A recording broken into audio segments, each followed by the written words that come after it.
हमारा आज का टॉपिक है lysosomes. Lysosomes single membrane structures होते हैं जिनके अंदर बहुत ही खतरनाक डाइजेस्टिव एंजाइम्स होते हैं। इनको सुसाइड बैग्स भी कहा जाता है क्योंकि इनके अंदर प्रेजेंट होने वाले एंजाइम्स इतने खतरनाक होते हैं कि अगर वो गलती से फट जाए तो पूरा का पूरा सेल डिस्ट्रॉय हो सकता है।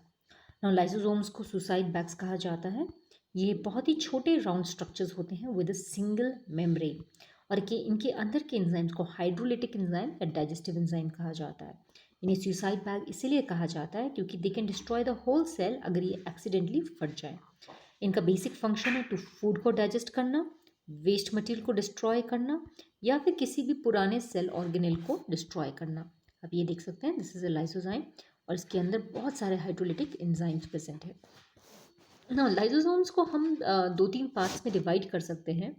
आप यहाँ देख सकते हैं कि आप यहाँ देख सकते हैं how this is a lysozyme. ये ज़्यादातर गोल्जी बॉडी में बनते हैं, डिक्टोजोम्स में बनते हैं।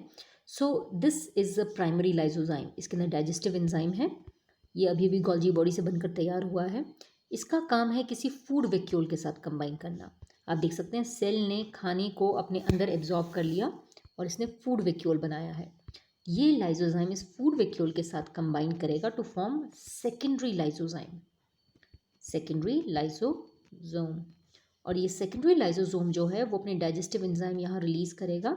जितना भी खाना अंदर था वो डाइजेस्ट हो जाएगा और जो बचा खुचा हिस्सा है उसको हम बोलते हैं टार्शरी लाइसोजोम और रेजिडुअल लाइसोजोम, राइट। तो ये डिफरेंट तरह के लाइसोसोम्स होते हैं। पहला है प्राइमरी लाइसोसोम, ये गोल्जी बॉडी से बनता है, इसमें सिर्फ हाइड्रोलिटिक एंजाइम है। दूसरा सेकेंडरी लाइसोसोम जो कि फूड वैक्यूल के साथ कंबाइन होता है। ये देखिए फूड वैक्यूल के साथ आपका प्राइमरी लाइसोसोम कंबाइन हो गया, this is called the secondary lysosome. Third is phagosome. Phagosome का मतलब है जो लाइसोसोम फूड को डाइजेस्ट करता है या किसी डेड ऑर्गेनेल को खा लेता है उसको फैगोसोम कहते हैं। ऑटोफैगोसोम जो अपनी ही बॉडी पार्ट को डिस्ट्रॉय कर देता है, जैसे कोई ओल्ड माइटोकॉन्ड्रिया है या डिफेक्टिव क्लोरोप्लास्ट है उसको खा जाए तो उसको ऑटोफैगोसोम कहते हैं। रेजिडुअल बॉडी, रेजिडुअल बॉडी का मतलब है कि कोई लाइसोसोम खाना जब डाइजेस्ट कर लेता है और जो बचा खुचा हिस्सा होता है हम उसे रेजिडुअल बॉडी कहते हैं। So these are the different parts of lysosomes. अगर आप यहाँ देखें, यहाँ आप देख सकते हैं कि this is a bacteria. Bacteria cell के अंदर चला गया है in a vacuole like structure. इसके साथ एक लाइसोसोम कंबाइन हो गया है और इसने बनाया है फैगो लाइसोसोम जिसने बैक्टीरिया को खा लिया है और बैक्टीरिया को खा के इसने डिस्ट्रॉय कर दिया है और जो बैक्टीरिया के बचे कुचे हिस्से थे वो उसने बाहर की तरफ फेंक दिए हैं। So this is a phagolysosome. ये हमारे माइटोकॉन्ड्रिया है। माइटोकॉन्ड्रिया को लाइसोसोम ने, ये माइटोकॉन्ड्रिया हमारे ओल्ड हो चुके हैं, नॉन फंक्शनल हो चुके हैं, तो लाइसोसोम जब इसके साथ कंबाइन कर जाएगा तो इसको कहेंगे हम ऑटोफैगोलाइसोसोम और ये पुराने माइटोकॉन्ड्रिया को डिस्ट्रॉय कर देगा। These are some example. यहाँ आप देख सकते हैं कि गोल्जी बॉडी से किस तरह से लाइसोसोम बन रहा है। This is a primary lysosome. या तो ये प्राइमरी लाइसोसोम में ऑटोलिसिस हो जाएगी यानी कि वो ब्रेक डाउन होगा, पूरे डाइजेस्टिव एंजाइम को रिलीज करके पूरे सेल को डिस्ट्रॉय कर देगा। या फिर ये लाइसोसोम किसी डैमेज्ड ऑर्गेनेल के साथ कंबाइन करके उसको रीअब्जॉर्ब करने में मदद करेगा और जो वेस्ट मटेरियल है वो सेल से बाहर निकाल देगा। या फिर ये लाइसोसोम किसी फूड पार्टिकल के साथ कंबाइन होगा, this is a food particle, to form secondary lysosome. सारा खाना बाहर रीअब्जॉर्ब हो जाएगा और जो वेस्ट मटेरियल है उसे सेल के बाहर फेंक देंगे। So these are the different kind of lysosomes.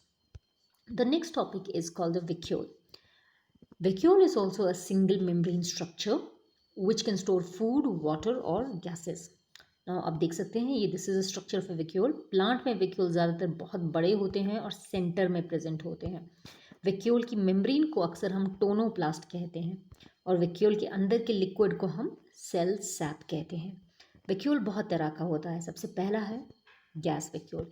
Gas vacuole अक्सर एक्वाटिक प्लांट और एनिमल्स में होता है। ये गैस को स्टोर करता है और बायोन्सी प्रोवाइड करता है यानी कि एक्वाटिक माइक्रो ऑर्गेनिज्म को फ्लोट करने में मदद करता है। दूसरा है फूड वैक्यूल जो कि फूड स्टोर करेगा। और एक होता है कॉन्ट्रैक्टाइल वैक्यूल। ये ज़्यादातर फ्रेश वाटर माइक्रो ऑर्गेनिज्म में होता है। इसके बारे में हम थोड़ी देर में डिस्कस करेंगे।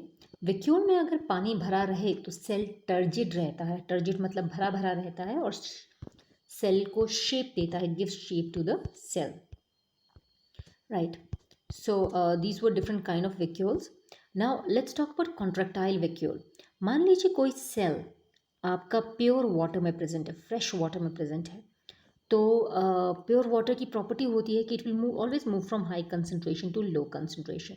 इसमें पानी भरता रहेगा, पानी भरता रहेगा तो ये सेल का साइज़ बड़ा हो जाएगा और सेल फट जाएगा.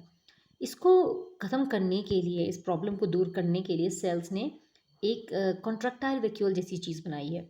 ये पानी बाहर से अंदर आएगा. Let's say the water comes from outside to inside because water will always move from high concentration to low concentration. This is water. जब पानी अंदर की तरफ आएगा तो एक छोटा सा वैक्यूल सारे पानी को एब्जॉर्ब कर लेगा और इसका साइज़ काफ़ी बड़ा हो जाएगा और ये पानी को फिर यहाँ से बाहर फेंक देगा और it will throw all the water out from the cell और इसका सेल साइज़ फिर से दोबारा छोटा हो जाएगा. Size of the vacuole will again become very small. Therefore this is called a contractile vacuole. इसको कॉन्ट्रैक्टाइल वैक्यूल कहते हैं. आज के लिए इतना ही करते हैं. Have a nice day.